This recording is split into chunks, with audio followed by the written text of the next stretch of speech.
This is the new SEC. Let's run it. This is the new SEC podcast. I'm Randall Ledet Jr. We got Hunter Zeisman here. Hunter, how you feeling for this week? Week 8 coming up. Big week of football. What are the feelings? Probably the biggest week of football to date this year. SEC slate is loaded. Alabama, Tennessee, Georgia, Texas. We got LSU, Arkansas. A couple games around the country, too, that mean a little bit more for those conferences. But the SEC leading the way. And for me, Alabama fan, third Saturday in October, Tennessee, Alabama, it's just there's something different about it. Yeah, the weather's changing. We're here in the Southeast. It's starting to cool down a little bit. I think the lows is in the 40s a couple days this week here in Atlanta where I'm at. And, it feels right for Alabama and Tennessee that third weekend in October. Georgia versus Texas is trying to duel to outshine that matchup. They gave them the nighttime slot for ESPN, 7 p.m. That's going to be a big one, kind of coming in after that Oregon-Ohio State game from last week.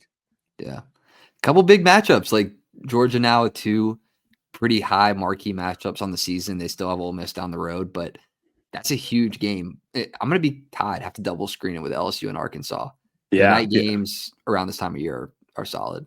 They are. They really are. And SEC Network's been continuing to deliver week in and week out. And so they got Kentucky at Florida at night as well in the SEC. That's going to be another one at 7:45 competing for eyeballs with Georgia and Texas and LSU, Arkansas. They play in for the trophy over there, in Arkansas. So, and we got some fun games around the country as well as, teams are moving and shaking up the AP 25 or AP top 25 and out. And so, just looking at the ACC, we get to see Miami back in action. They're playing Louisville, another, unranked team for them to take on. Their hardest matchup of the year, I guess, it's the closest to a ranked game they're getting until they'll likely play Clemson at the end, but only 4.5-point favorites there on the road at Louisville. Yeah, that's that spread is definitely interesting. Miami has been playing a ton of close games. We haven't really seen them have that same game control as we've seen in the beginning of the season, right? So we'll see. I think they're definitely an upset watch there. I will say, yeah. Upset watch for the ACC definitely. The ACC versus independent, Georgia Tech and Notre Dame. I think that Notre Dame is on upset watch this week. I think that's absolutely my upset watch. My upset watch call of the week. They're 11-point favorites on the road, playing in Atlanta at the Mercedes-Benz Stadium. I kind of like Georgia Tech here. They look solid. Start out the year. They've been good since. Yeah, I definitely like Georgia Tech to in the spread situation there. I'm not necessarily for them to win, but I think they have a great chance. But I will say I like them plus 11 for sure. Okay. Yeah. I want them to win. I want them to win. If there's any Notre Dame fans out there, sorry, but I'm rooting for Georgia Tech in this one. I'm rooting for the underdogs if it's unless I got a stake in the game. Yeah, I mean, if you're an SEC fan, I think you want Notre Dame to lose. If you're a team, if you have a team that you want to make the playoffs, you probably want Notre Dame to lose this one. Moving around the ACC, you got Clemson's playing Virginia. Not too much to watch there. Second highest ranked team in the ACC. SMU's playing Stanford. Every week that we get to see SMU play new ACC teams, it's obviously this is their first year in the P4. So you never know what can happen, but it should be business as usual. Boston College, Virginia Tech on Friday could be interesting as well. So. Yeah, for sure. There's some decent ACC games. I like seeing SMU play. It's fun to see them actually being pretty good in the ACC as that new entry. Yeah. New entry to the SEC with Texas, number 1. Some of the new entries to the Big 12 also killing it. So Big 12 got some games. Kansas State versus West Virginia. I don't know. Kansas State on the road in West Virginia, 3-point favorites there. West Virginia could upset Kansas State too. Definitely. And West Virginia is definitely one of those scrappy teams. I think they only lost to Iowa State last week by less than 2 touchdowns. So they're a pretty solid team. Should be a good game for Kansas State. They're coming off of a big win for them against Colorado. You got Iowa State's taking on UCF, another team in UCF that's pretty solid. Could beat them, but Iowa State has been looking really solid and good overall. Texas Tech is playing Baylor, so Tech right now is tied for first in Big 12. It's pretty quiet. Maybe I should check Texas Twitter, but I'm sure they're excited about that one. But for Tech, that's a big game, in-state rival. Yeah, another Friday. Friday, Oklahoma State, BYU big favorites. They're at home. Yeah. That could be a tough one late at night out there and on the West Coast. But Oklahoma State, we've seen them play well at times this year. Mhm. I always look at the game against Arkansas and talk about it all the time because it was such a good one. But that's another game. I mean, the Big 12 is shaping up. We say it in every episode. They're going around and beating each other up, kind of like we've usually seen in the SEC. Yeah, and that game is probably the most interesting game of the week from the Big 12. I would say Oklahoma State can give a lot of teams games, like you said. In the Big 10, we got a couple interesting games. Indiana probably at their highest ranked spot in quite a while, playing Nebraska. So that should be a fun one. Number 16 in the nation. I got 24 Michigan playing 22 Illinois. I have my notes as this is the fraud bowl. So neither of these teams to me are actually good. I think Illinois is somewhat good, but I can't think of a more unexciting unranked matchup that can be put together. This game is just there to decide who's giving their spot to Vandy for the rank next week. So this is where Vanderbilt's supposed to be in one of these positions here. Service Academy's ranked, Army and Navy, but whoever loses this game's out. Whoever wins doesn't mean anything because both teams I don't think are worth it. I mean, they only have Illinois only one loss, Michigan too. I don't think either team is really that special for what the Big Ten has to offer. I agree, and it's funny when you say like that. Like I was looking at the standings, right? If the season was to end today, the Big Ten championship would be Indiana versus Oregon. With Penn State and Illinois being third and fourth in the conference currently. So laugh out loud at that, right? So that would leave out Ohio State. That would leave out Michigan. Obviously, if the season finishes out, all those teams play each other. But, Michigan's on the outside looking in. Some of these games are just kind of like, nah. Oregon's playing Purdue. That's on Friday night. So it should be business as usual for them. But just nothing really that exciting coming from the Big Ten this week. No. Really, it's all about the SEC. This is the SEC podcast. It's all about the new SEC, Alabama, Tennessee, UGA, Texas, LSU, Arkansas, Auburn, Missouri. I mean, Texas A&M, Mississippi State. Mississippi State looks better than they had. It's that could be a good game. I mean, there's not a bad game. Kentucky, Florida. There's not any bad SEC games this week. Vanderbilt's playing Ball State. But other than that.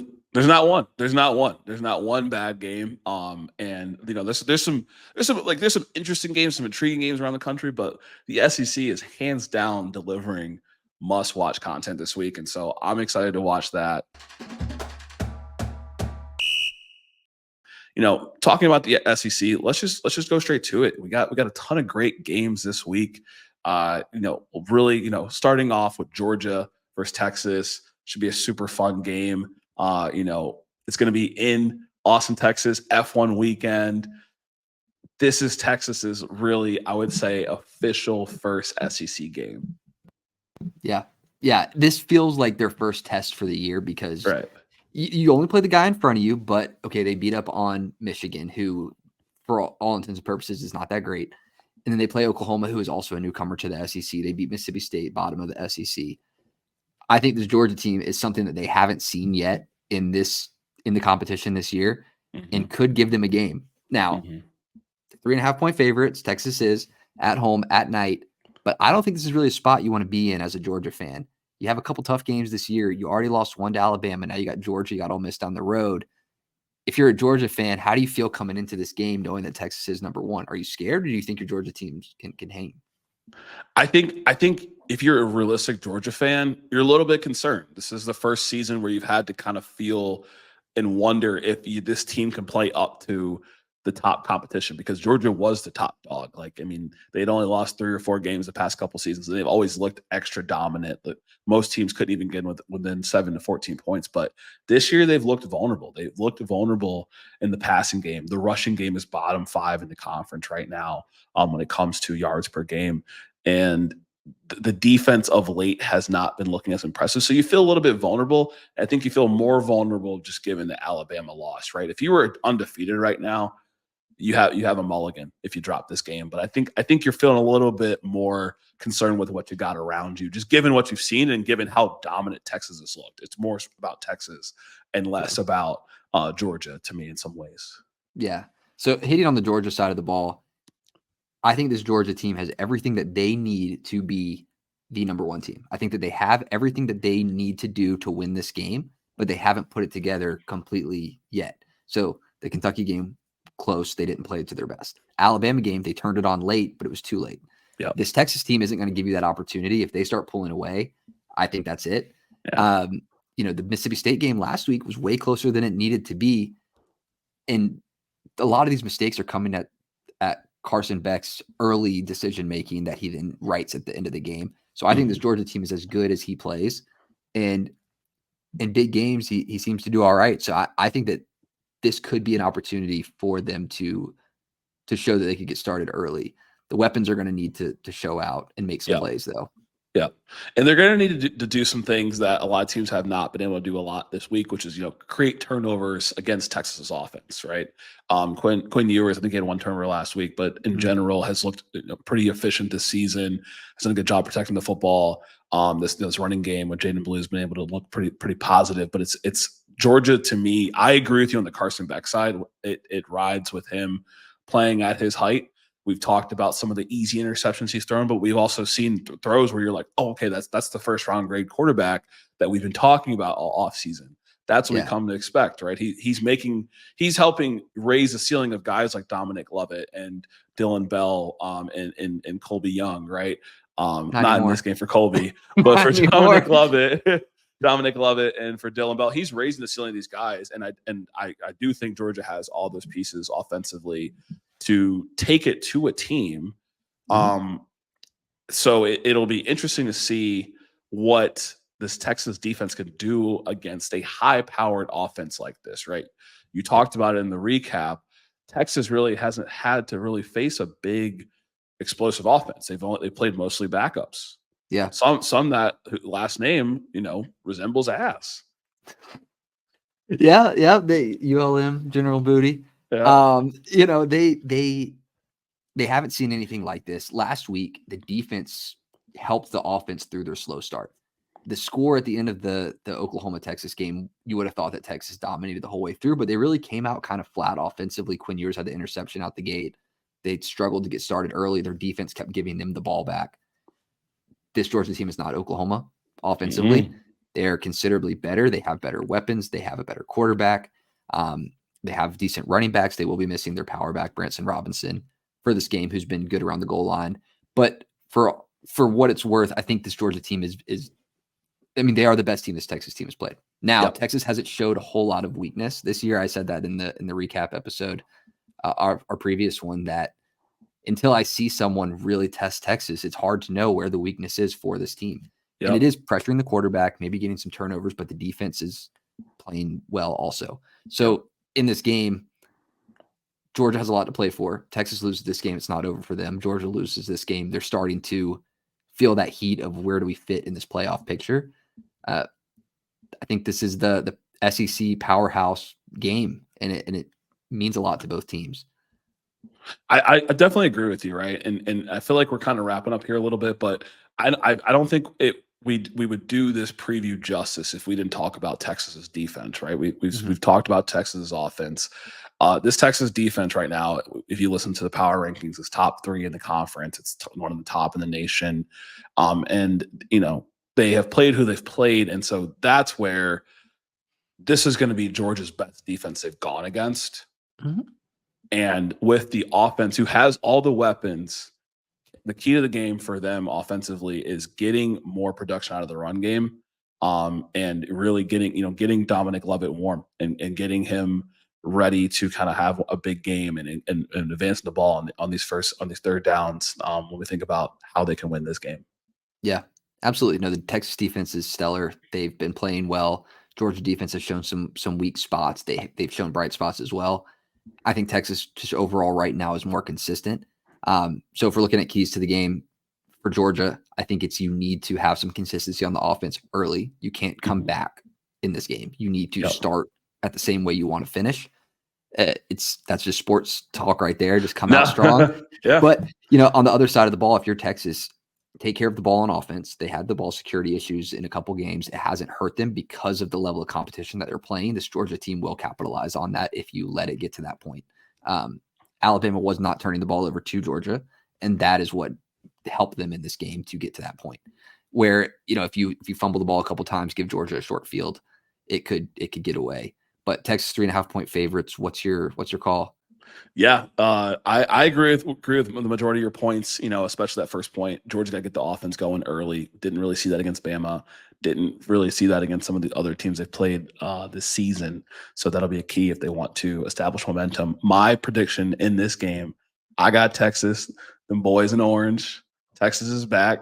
They're gonna keep doing what they're doing. 35-17, Texas. Whew. Okay, we're kind of close. Yeah.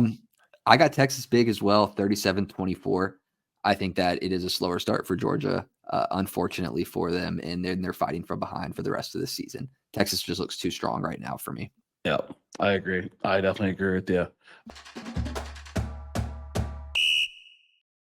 We got a big game at night. Number 8, LSU taking on Arkansas.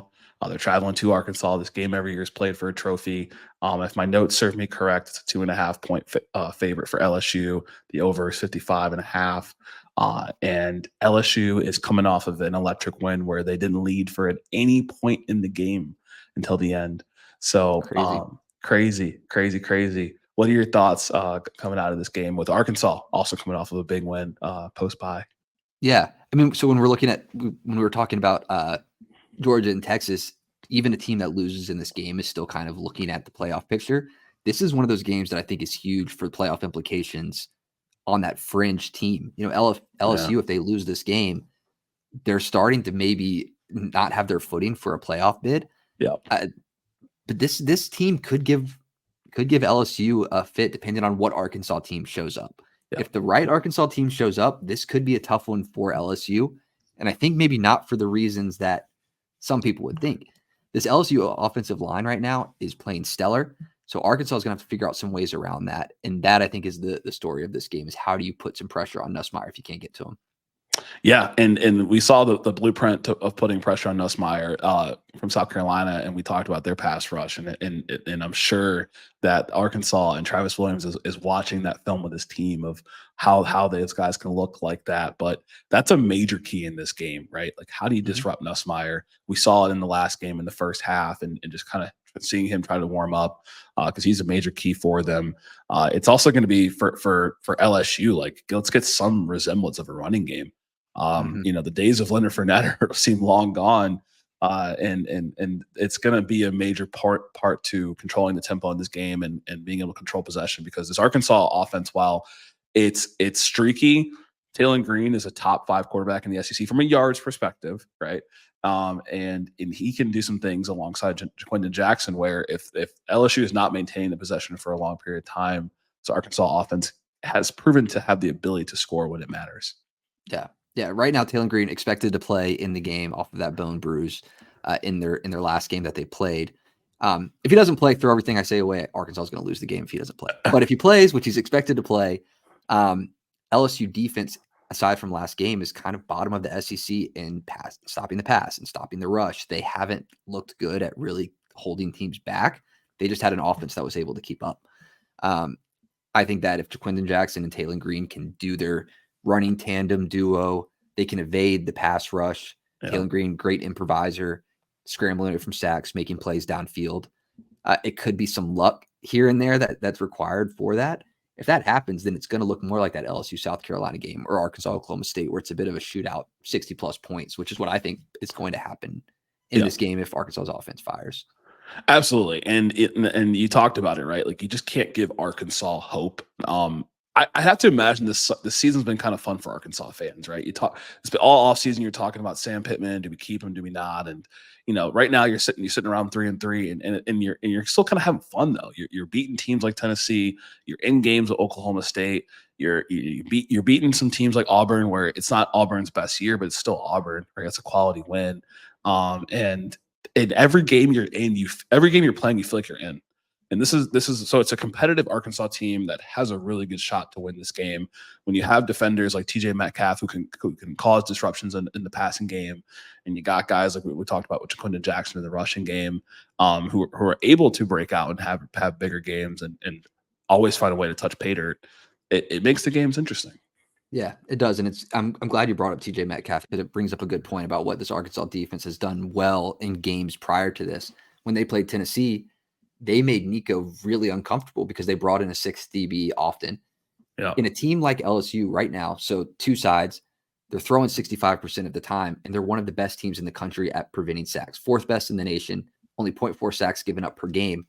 You're not going to get to the quarterback, so you need to have some extra coverage out there because there is going to be time for him to sit there and find Kyron Lacey, Aaron Anderson, Mason Taylor, and he can dial up those throws, bring those extra guys into coverage, and force him to make tight windows or force them to make plays. And they can do it, but I think that's what Arkansas is going to do in this game to stop them. That 3-2-6 look, unique blitzes maybe coming from the nickel corner. I think we'll see something interesting because of the fact that Arkansas has not been great at getting to a quarterback, and LSU has been so great at protecting him. Right. But like you said, like this defense was still kind of good enough to slow down a guy like Nico, who statistically is not Gary Nussmeier, but it has the abilities we saw early in the season to be successful. So Arkansas defense was able to stifle him without the impact of a strong pass rush. So using what you mentioned and talking about some of the split packages and different formations is going to be a key for this game. I think, my last key for this game overall is just going to be what Arkansas offense shows up and how often they're going to show up, right? Like this LSU defense has proven to have gaps and holes. Showed improvement against Ole Miss, but you still gave up over 28 points. It's not like a ton, but if you find LSU in these types of games, which LSU seems to find themselves in a lot, right? South Carolina, and of course last week against Ole Miss, you're in a swing game where you can win. So I think for Arkansas, it's just going to be have your offense show up early and often, stay in it. If you find yourself dominating, throw my keys out, but just being able to stay in the race, get the ball last and win this game. Yeah, I like that point. Get the ball last. I think in this game, if you're LSU and you need to challenge the Arkansas O-line, get to Taylor Green and make the tackle. Don't let him improvise. I think he'll still be able to do that. For Arkansas, I think it's that coverage piece, stopping the receivers from getting those one-on-one plays downfield because they can make those plays. Bringing in those extra DBs, making Nussmeier make some tight window throws.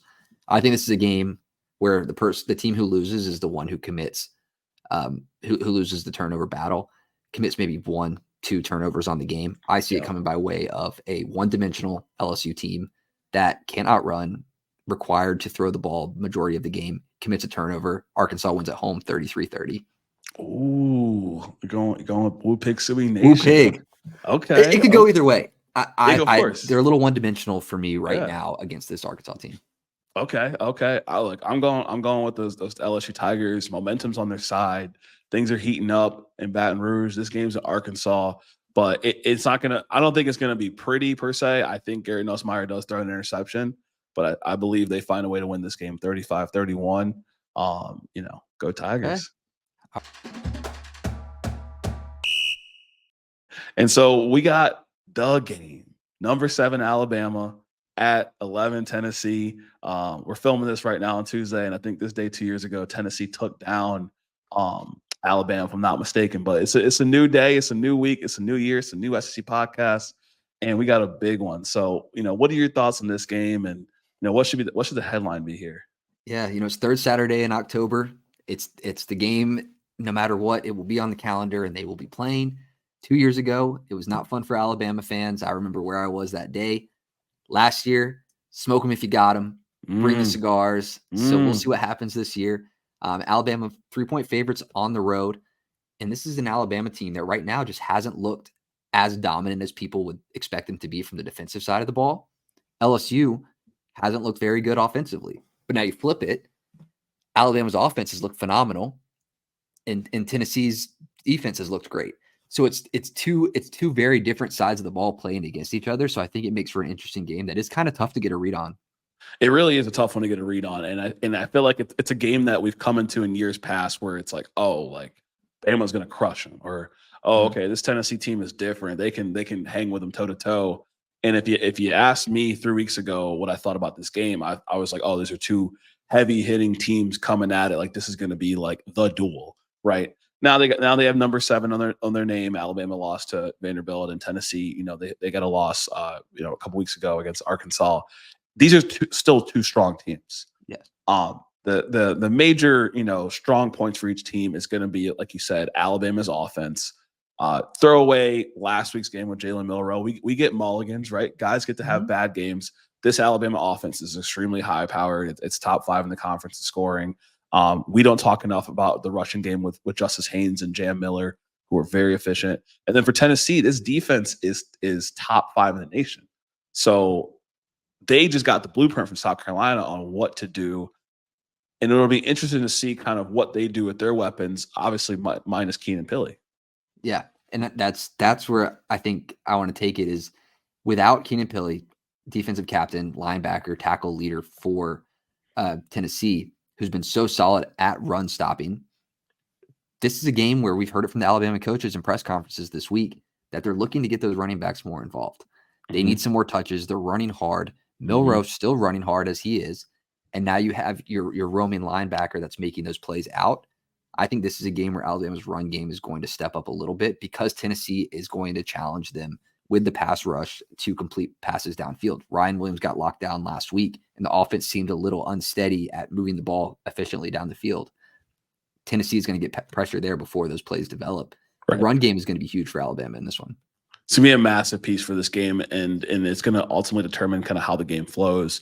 You talked about it with Ryan Williams. What do you think you need to see for a bounce back game for him, or if you were in the coaching room, what would you call for? Yeah, and I think it's running the ball. I think it's running the ball with your backs because you need to open up those plays, bring the safeties down, let him get open downfield without that safety over the top coverage. I think if Alabama can run the ball efficiently, then the offense is well-rounded. Yep. Now, I don't think that's the key to the game for them because I think Alabama's defense is fine. I think last week was a bad showing, but I think Alabama's offense is fine. Yeah. So I think that they will open it up a little bit more in this one. Absolutely. And, if I'm an Alabama fan of this team and the strength of Tennessee has been on the offensive side, the rushing game, right? Dylan Sampson had 3 touchdowns last week, a major piece for them beating Florida, them being Tennessee. And this has been one of the main drawbacks to Alabama's defense this year has been their rush defense, right? In some of these games. And so it makes you wonder, does Bama's defense have an answer for someone like Dylan Sampson, best running back they'll have faced this year? Yeah. And I think slightly. I think Dylan Sampson is a guy that contain. You can't stop him. You hope to contain him. Last week in the game against Florida, they did a decent job of containing him. It was one of his worst yards per attempt. He had 3 touchdowns, but one of his worst yards per attempt games, and he still carried the team. So you really just hope to, if you stop them in the passing game and limit it only to him, then you have a better chance of stopping him. And I think that could happen here. Now, Alabama's defense hasn't shown that great at stopping passes with their soft, keep everything in front of them, but letting big plays break sometimes defense. There's problems there. But that being said, what Vanderbilt was able to do from a rushing side, what South Carolina was able to do from a rushing side was contingent on their quarterback being an excellent playmaker as well. Yep. So Pavia was making plays. I mean, really, Lenore Sellers, aside from the fumbles, he was getting away from sacks, breaking tackles, making plays downfield with his legs. Yeah. I don't think that right now, where this offense is at for Tennessee, that they have that offensive playmaking ability from their quarterback to open up the running game and to be a runner himself efficiently. Right. And at least it's not what we have seen the past couple of weeks, the way they have been trending. Does he have the ability? Yes, absolutely. Right. Like I'm not playing for Nico, but what we have seen has not necessarily lended to, being optimistic on what he can do in the air and what he can do on the ground to complement this historic season that Dylan Sampson is having. For Alabama, would want to see, just like we talked, I'll go back to the offense. We want to see just a little bit more of improved performance in the passing game. And this is a good opportunity, like we talked about, to get Ryan Williams involved, but not kind of beating the drum here. What's your overall thoughts and just like the final keys for this game? Yeah. So final keys, and we didn't talk a whole lot about Alabama's defense because we kind of wore it to death in the last episode about the problems they have. Everyone knows it. I think you have to bring some unique blitzes to this game, put some pressure on Nico. He is a good quarterback. I feel like I haven't talked enough about how good Tennessee is in this because they are a good team. They're having a rut moment in this offense right now. Mm-hmm. If Alabama wants to win this game, they need to continue that pressure on him. The O-line has been letting guys run at Nico from time to time. 3.3 sacks in their last 3 games per game in their last 3 games. So It's in the bottom half of the country for that. So put some pressure there, bring some unique blitzes like they did against South Carolina. If you're Tennessee, you need to start stringing together some passes. Get your playmakers involved. You have receivers that haven't really been able to show what they're capable of. Right. You mentioned Thornton in the last episode. I think he could be a guy in this game that if you can get him going, you can start opening up the game for Dylan Sampson a lot more. Yeah, I'm right in agreement with you, especially just getting Dante Thornton involved and really helping open up that running game. And for Tennessee, I think they're the team that has to come out with the punch first. They're at home. Obviously they're not favored, but I think that they have to come out with the punch first. Bama has proven to be vulnerable the past 2 weeks. The pressure is on them to say, okay, if we're a legit team, we should be able to play Bama better than South Carolina and better than Vanderbilt, right? So in a way, I feel like the pressure's on them, even though they're the lower ranked team, being number 11 overall. I like Bama in this game. I think the tide turns back. We might not get the Bama blowout team of years past, but I do like them in this game. 38-24. Okay. All right. 14 points there. Yeah, I like it. I mean, I think for Tennessee, they're going to get guys on Jalen Milroe often. I think they have the ability to pass rush like we saw in South Carolina last week with free runners at the quarterback. Alabama has too much playmaking capability. I think from an offensive standpoint, Tennessee may struggle to score at times. I like Alabama 30-20 here on the road. It's not coming from my heart. I mean, it might be a little bit, but I think that Tennessee missing some pieces, with Peely on defense will hurt them in stopping the offense. We got Auburn taking on, number 19 Missouri. Mm-hmm. I think it's coming on at noon. ESPN. This is what we're talking about, right? There's just so many heavy hitters this week, games wise. Like this is a good game in and of itself. Auburn has been looking somewhat improved. They didn't turn the ball over last game, and they had a bye week this past week, if I'm not mistaken. Mm-hmm. And then Missouri had a bye week, so this is their first game back after playing. They played UMass. It felt like a bye week. Yeah, 45-3. They took out UMass, and so it should be a really fun one. Yeah, it should be. Missouri 4.5-point favorites at home, Battle of the Tigers. And I was thinking this about Auburn and the harsh criticisms of some of the turnovers that have led to them losing, that I think they are one of the worst teams in the SEC. Like, they're not winning games in the SEC play, but I think that they're better than what the record shows. Going to Missouri, who is underachieving to expectations. What do you think? How do you think this game plays out? Do you think Missouri bounces back from the poor performance at A&M? Or do you think Auburn bounces back from their losing streak? Yeah, I mean, the way I think this game plays out, I think that Auburn continues to play good football, right? Keandre Lambert-Smith right now is still tied for first in the SEC in receiving. He gonna get his, right? Peyton Thorne has looked a little bit more impressive. If we can see him play like he did against OU, 338 yards, 3 touchdowns, they can win this game. This defense is top 8 across the conference when it comes to yards allowed per game. And so but for Missouri, I think it's more important for how they control this game. And I believe for them, I would expect Brady Cook to continue to get warm. One thing that they don't do a lot of is turn the ball over. So ultimately, their lack of turning the ball over, they only have one interception of the year, right? Mm-hmm. It's first in the SEC. Their ability to not turn the ball over, while their offense might not always look as prolific as we want it to be, I think it warms back up this game. I think they show us what they have, and it's a close game overall from a game flow perspective. Yeah. And speaking on turnovers, Auburn is a team that had started out the year with a lot of turnovers. They seem to kind of be settling in a little bit more, going through that quarterback battle, finally settling with Peyton Thorne. Does Missouri's defense have enough to force turnovers from Auburn, or is it going to have to be, a shootout back and forth offense?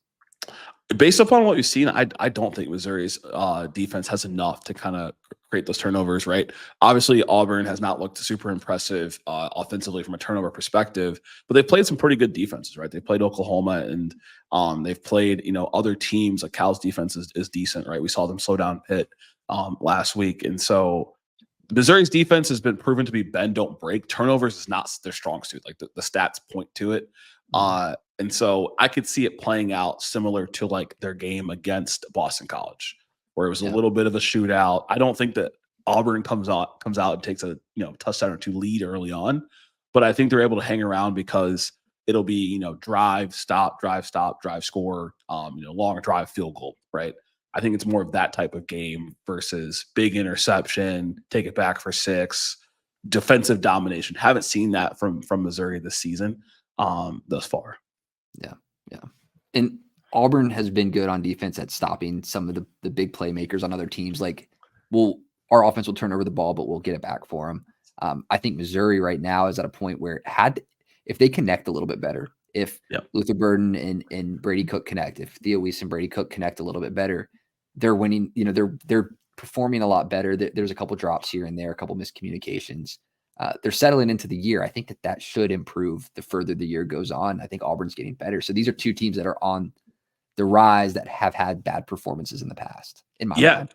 And I completely agree with you. Like, definitely are on the rise. Like, you kind of wipe off the A&M game last week. Like, Missouri is still 5-1. They're only 1-1 in the conference.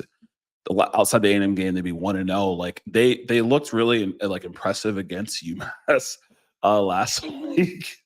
Why it was impressive to me was because they're able to get Luther Burden involved, and why that's important. It's more so getting him involved in the rushing game. He had 2 rushes for 68 yards, and so I would expect them to talk about when we talk about the passing game you mentioned and getting connected to the receivers. That intermediate passing game opens up the rushing game, which Noel and Marcus Carroll. Marcus Carroll is top 5 for them rushing in the SEC yards wise, and Noel is top 5 in the SEC touchdowns wise. So it all kind of connects, and then it allows someone like Burden to do these jet sweeps and these outside runs to get these big 30-yard chunks to put the team in a better position to win. Yeah. So it sounds like the 4.5-point favorites at home. It sounds like you believe in drink. You believe in drink this game? Hey, look, I believe in drink this game. And the reason I do is because I think this defense is enough to stop Auburn. I think Auburn's rushing game has been very anemic, so it makes them very one-sided, right? Jarquez Hunter's doing decent touchdowns wise, but they're bottom 4 in the SEC just in general. Actually rushing touchdowns wise. So I think that Missouri does enough in this game to win. I think it's closer than the scoreboard might look, but I'm going to take them 24-15. All right. I like it. I think Missouri covers as well on the 4.5-point game. So. All right. And so we got Kentucky and Florida playing Saturday night, 7:45 p.m. SEC Network. This game, I think, opened up at 1 under, and it's the over under is 42.5. So Vegas isn't expecting this super high scoring matchup. Florida is coming off of a very close loss, and Kentucky's coming in this game trying to get back in the win column streak again after the Vanderbilt game. Yeah, Florida would have loved to have had that game last week. Like that, they had it. I think there were some coaching decisions that happened that took them out of that game, some poor play calling, whatever it may be. They didn't finish drives efficiently. But the real outcome of that game is Graham Mertz out for the season. DJ Lagway is your guy. You were going back and forth between the two. Now you have one. The story, I think, for this game is, does the offense now shift to reflect him being a one quarterback guy there? Because when he came into the game, the play calling was different. The way that they approached the game with him at quarterback was different. Now that he is the guy, do you continue down that path, or do you step him more into that pocket passer role? When Mertz was the quarterback, they were passing about 60% of the time, 50-50 with Lagway, opting to run a little bit more. But right now, Montreal Johnson might be out in this game. Webb, Katie Daniels also out last week. So they're starting 2 true freshmen at running backs. So I don't know what this offense is going to look like with DJ Lagway at the helm. He's going to have to almost step into more of a pocket passer role in my mind in this game. Yeah, and do you have any concerns for DJ Lagway coming into this game, given how Kentucky's defense has looked like this season? I think so. I have concerns about just the overall ability to do it in a big clip. It's like he can go into the game in short bursts and make great plays because they're looking at something different. But when they know who they're prepping for and they know who's coming out on every drive, now the receivers for Florida have been performing and playing better. Running back situation not being fully fledged out right now. Montreal Johnson is still TBD to play, so I don't want to Yep. speak too much on it like he's not going to play. But if the running back situation is where it's at, I am concerned with him having to be a strict pocket passer. Now, he showed some great plays at the end of the game there, Right. through some dots, but it's a consistency thing. Definitely. And do you think that this Florida defense, right? We did the power rankings in terms of defense on our last episode. Do you think this Florida defense is able to continue to kind of hold the Kentucky offense like we've seen a couple teams do this year? Yeah, I think their goal right now, they've been progressing so much in the run defense. Florida has. We saw it in the UCF game last week, like I mentioned in a couple segments ago, that they held Dylan Sampson to one of his worst games, even though he had 3 touchdowns. Just the inefficiency on the ground compared to what they know he can do. Yep. They're getting better, and Kentucky's a team where, although their running back situation, they're not their all-star stellar players. There's some rough, tough backs that are getting them in third and manageables. So if Florida is stopping that run and they're forcing Vandegrift to just pass the ball in a similar situations like we're talking about with Florida, I think that Florida has the ability to progress against that. Kentucky has some playmakers, though. So Vandegrift is now finding a little bit more chemistry, in transferring in and finding some chemistry with these guys that are can make plays. And I think they can make some plays against this Florida secondary. Yeah, absolutely. So, kind of bringing it all full circle, like, are there any other keys you would point out in this game that are going to swing this -1 or even line one way or the other? Yeah, I think Kentucky's defense is going to be kind of the thing that impacts the game here. They've been consistent. It's the strongest thing in the game. Yeah. They've been consistent in defense, getting pressure, stopping the run. They have good linebackers. Derek Jackson, getting the pick last week. They've shown gaps in places, but they have some playmakers, and they have some guys who can make some plays on the ball. And Lagway is susceptible to making some of those mistakes at times, just the inexperience of it all. Not that he's a bad quarterback. I think that Kentucky's defense can put enough pressure on him to where I think Florida will score. I think Kentucky will score. But I think that Kentucky's defense keeps them afloat as the game goes back and forth. I think so. And these teams are relatively even. Kentucky's got better wins on their resume, but they have some rough losses on their resume, right? And Florida looks to be like a completely different team than we saw week 1 and week 2, and they are ascending at a higher level throughout this season. And so it should be a really interesting matchup to watch there on SEC Network. And what's your overall prediction on this game?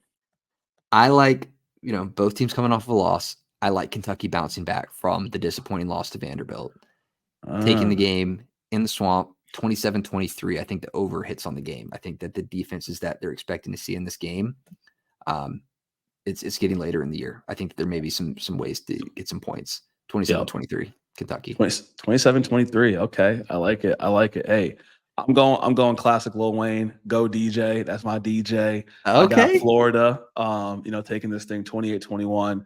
I think he's excited for this moment. This is, the last time he started, it was against Samford.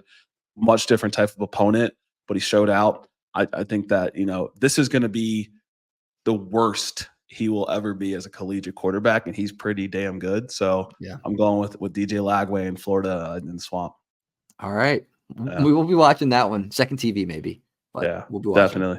Definitely. So we got Texas A&M. They are riding the high of being, at the highest they've been ranked in a while, number 14 in the nation, taking on Mississippi State. Mississippi State showed us something last week against Georgia for all intents and purposes, 31 points. Or I think it might have been 35, but played a close game with 31. Georgia, 31. Okay, I was right the first time. We got Texas A&M taking on Mississippi State, same colors, purple and purple, Bulldogs, Aggies. And it should be another interesting one for this week. It will be, and it's a 15.5-point spread. And, it begs the question, is A&M better than Georgia? I mean, Georgia, they beat them by 10 last week. Mississippi State said, hey, we might be bottom of the SEC. We're no one to play around with. We can maybe make a comeback here. Is A&M better than Georgia? Are they going to beat this Mississippi State by 16, or does Mississippi State even have a chance to win the game? Yeah, and you've quoted, the transitive property it matters sometimes and it doesn't, right? I don't know if I'm going to base how bad or how much they beat Mississippi State by to compare if they're better than Georgia. I want to see A&M lining up and play a team like Georgia, even if Yeah. this is a down year for Georgia. We'll say down year, Well, one loss, right?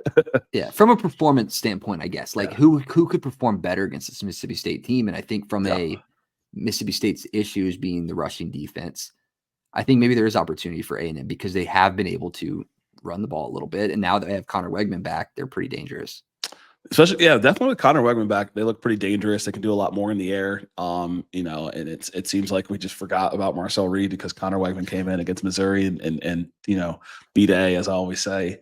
But for this particular game, I would say the keys are more so on A&M side. Continue to look strong. This is a style points game.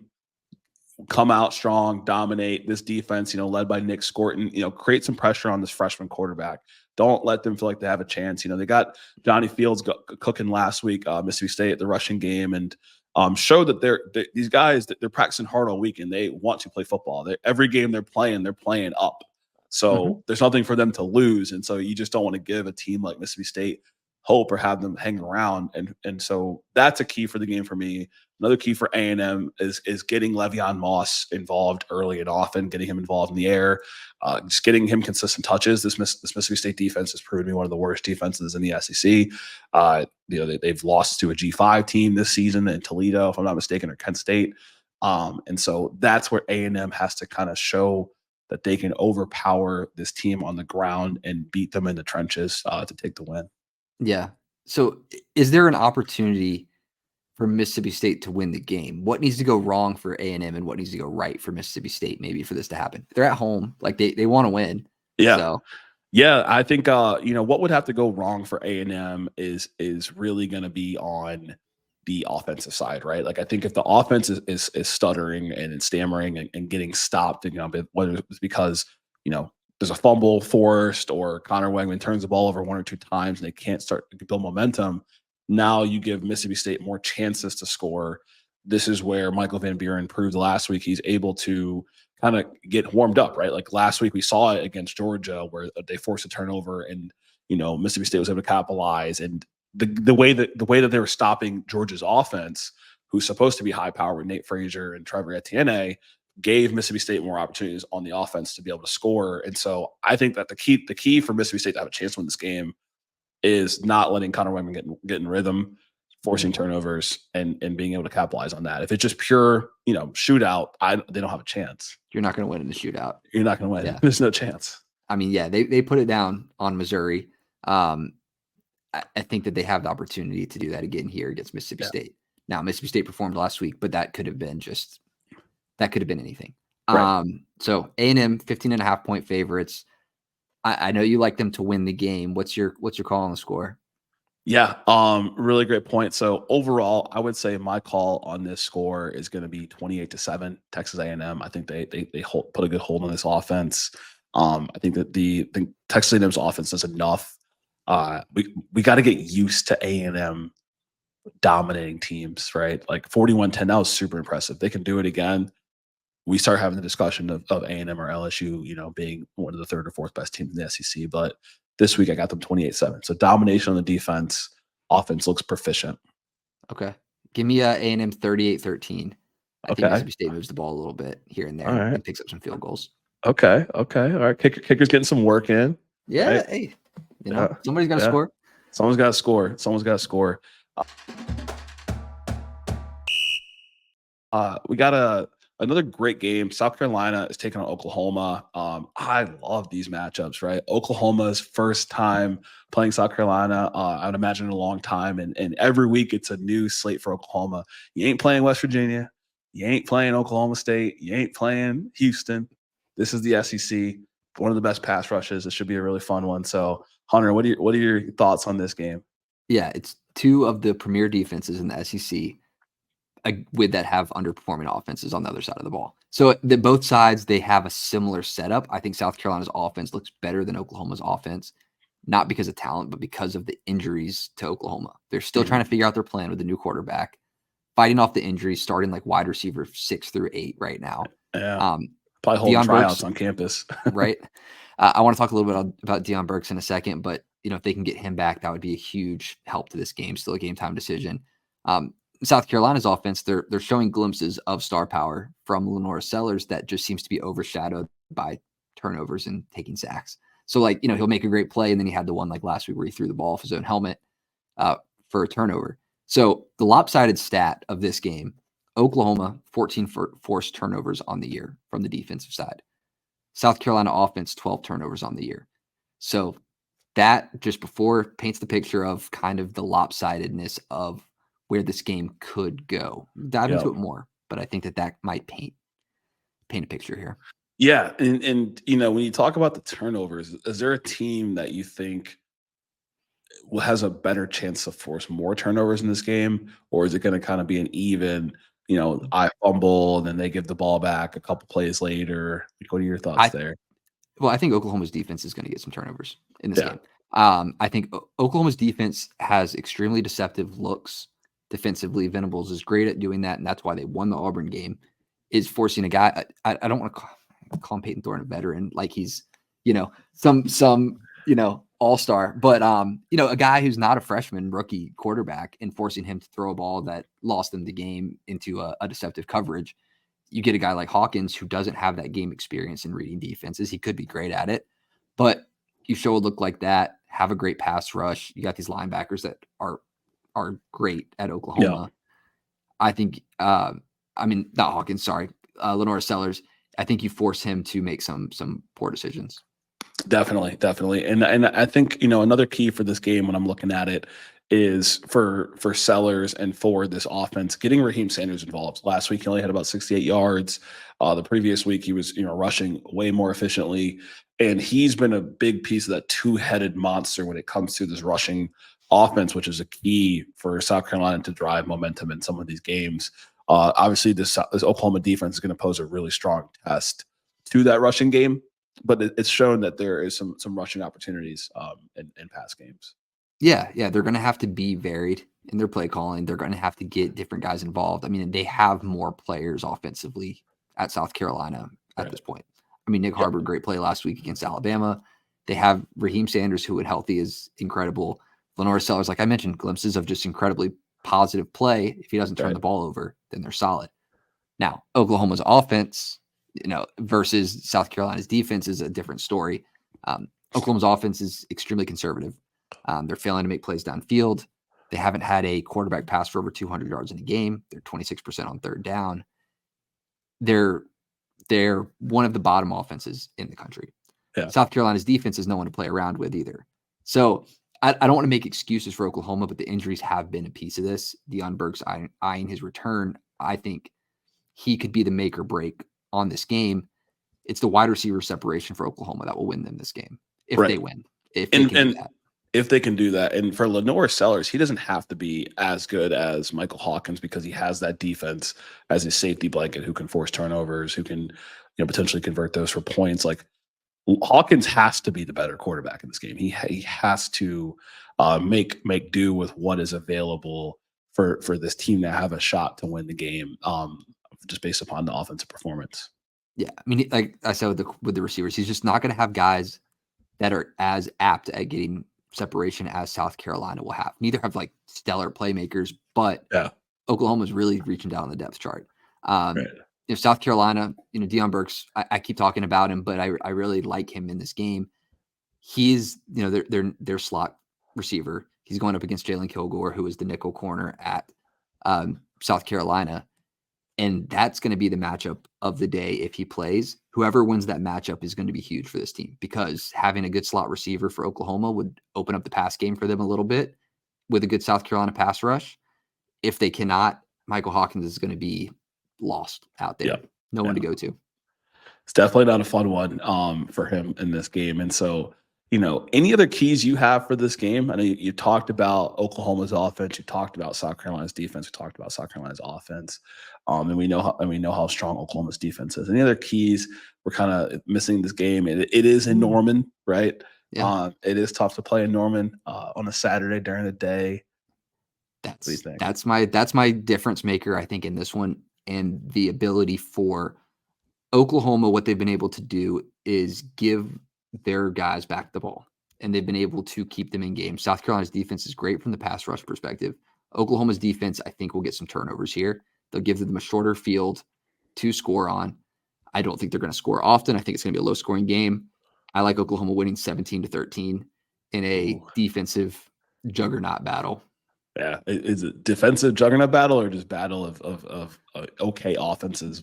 Jury's out. Both. Jury's out. Both. It's a little bit of both. Yeah, a little bit of both for sure. I mean, Oklahoma has the handicap. South Carolina has turnovers. In this game, I like Oklahoma 20-17. Okay. Over under 9 sacks on the game. Ooh, I'm gonna go under. You're taking the over on that one. Okay. I mean, Michael Hawkins, he is kind of the running back, so if he gets tackled on the back, that counts as a sack, right? Yeah. So probably be over actually. Yeah. And so we haven't mentioned Javonte Barnes, which I think says something about the state of the running game in Oklahoma. But their defense looks solid, so I think they'll get it done.